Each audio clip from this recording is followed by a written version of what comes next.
originally in Spanish, May 2023.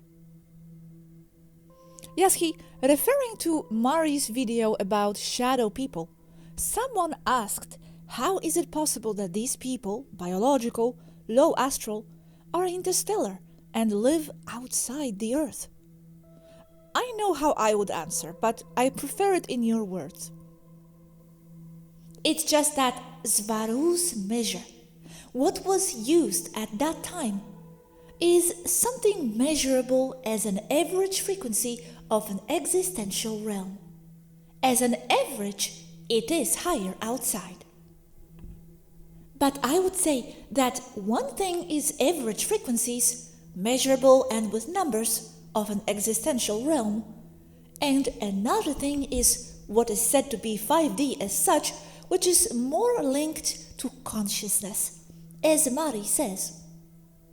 We do not agree with considering everything outside the Earth as 5D, since even inside there are bubbles of high frequency, like or comparable to 5D outside.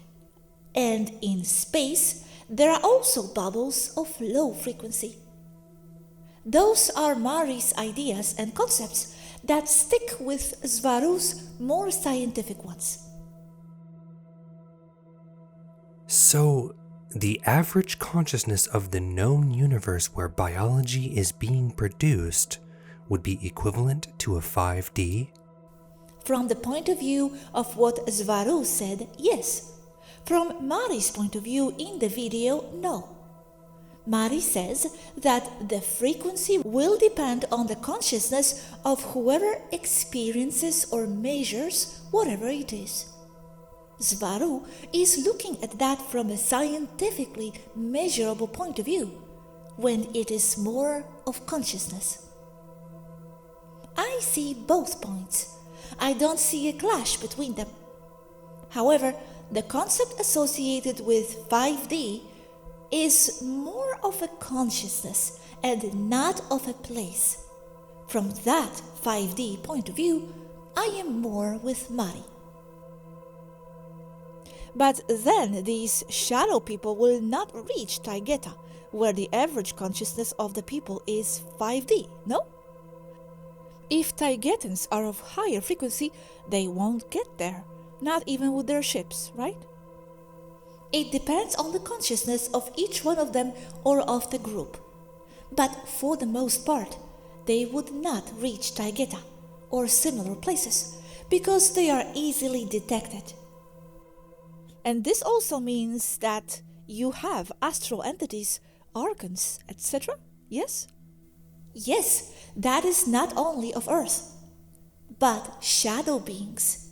They do not reach planets where the collective unconscious does not allow them due to their high frequency, because they are detectable or because they are not manifested as egregors. So shadow beings can interact with the lower astral, the world of the dead. They are mostly there. And how are they detected in Taygeta? With special cameras, and there are some on Earth. A good video camera can catch them. Even closed-circuit cameras can detect them, or with naked eye in certain light conditions.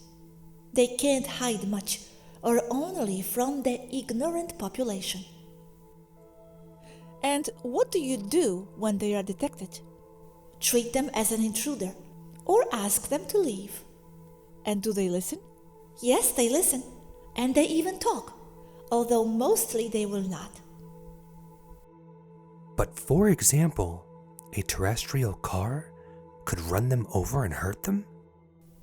It is possible that they do feel it, but since they are mostly in the astral, that is, they have 75% of their existence in the astral and 25% in the physical, a car can hardly hurt them. It would pass through them. That is also why people on Earth report that they pass through walls. It is possible to kill them, as they are biological beings, but I don't think it's a good idea to say how. But what exactly do they want from humans? The same thing as astral entities? Do they feed on our fears? To move there, their resources, their energy. They still need houses, buildings, and so on, because those can be found in the astral as well. But what does the Earth have? They are not detectable, and there are many resources. They can easily go unnoticed. But that kind of being, poor them, because they are not self-sufficient. They need to feed on others, I imagine, like many beings. They are parasitic as a race. They exploit the fact that they can't be seen easily. In the world where they live, the houses are similar to the houses in the world of the dead, like caricatures, mental reflections? Or are they solid, undistorted buildings? Yes, exactly. Semi-solid from their point of view. Rain and cold still bothers them. Why is that? Because they are not yet in the full astral. The physical has another meaning for them. But there is still their version of the physical world that intermingles with the lower astral and with our solid one. And if they wanted to, they could make themselves visible to us? With technology, perhaps, or with telepathic projections, when someone is more sensitive to those things than others, like in the dark at night. And can you talk to them and become friends with them? Yes, there are many cases of just that, as Mari said in her video. You can come to an agreement of mutual existence in a place. And do they also whisper bad thoughts? Yes, they can do that. But they are people. It will depend on each specimen. Even though they can whisper in your ear, they are not astral larvae because they still have a body. But they do have invasive telepathic abilities. It will depend on each individual. And what do they eat apart from energy? Their version of food in their frequency. Their whole world is the same? It is their version of the world, of their world, with elements of the lower astral and the material. And how did you come to know what physical place they come from? Has anyone talked to them and that is why it is known? It has been known for a long time. I don't know how they did it. I don't have that information. Only that the Federation knows. Something that is not clear to me. Do they feed off the loosh energy of humans? They use it to their advantage. Yes, in part. They are semi-astral, so in part, yes. But loosh is mostly creative attention of the human, of the consciousness. That is what a being created as an egregor needs. And these are not egregors because they are physical as well. They are a hybrid between an astral being and a physical being. So they do not need creative energy but another type of energy. Yes, remember they are hybrids. Best explanation. Nothing to do with the incubus? That is a totally astral being. But I don't doubt that they have something to do with events similar to what incubus and succubus would do. One thing, is fear creative energy? I think so, no? Fear concentrates attention. So it creates, of course. But if they don't need creative energy, then what kind of energy do they need from humans? Because then they wouldn't need fear. Because that energy is creative, and they don't need to be created. They already are, as you said. They are not egregors. Mostly resources, not creative energy. However, as they are semi-etheric, I have no doubt that they must eat some loosh. What do you mean by resources? Food, electrical energy, heating energy, all that. But their ships are also of a low astral kind, and we would not see them? And they are mostly unseen. Do they need electrical energy from human bodies?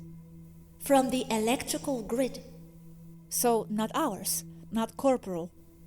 As they are semi-astral, some of the energy of the human body they probably do eat. Do they need our food? I don't know. Any food. That would be interesting to know what exactly. They can feed on prana from solar energy? In fact, everything does. But I have nothing to add in that sense about them. Do you see them? Yes, and easily. But I have hardly seen them in person. But yes, when I was in England. They are beings that nobody talks about. It seems that the Federation has little information on this race. Little information, or they don't say. And do they see you? Yes, they see me. And I know it bothers them a lot that I see them. They have thrown stones and seeds at me because of that. And why do they see you if they are of lower frequency? Do they also have wide perception then? They can see upwards, apparently. The same goes for goblins and lower astral beings. Yes, they can see quite a bit of the material world. That's why they are a nuisance. But it depends on each creature. Besides, it's all perception. Above and below are just more ideas. It's a reference of expression. They are just ranges of perception. One side or the other is just a matter of points of view and what each one can see and perceive.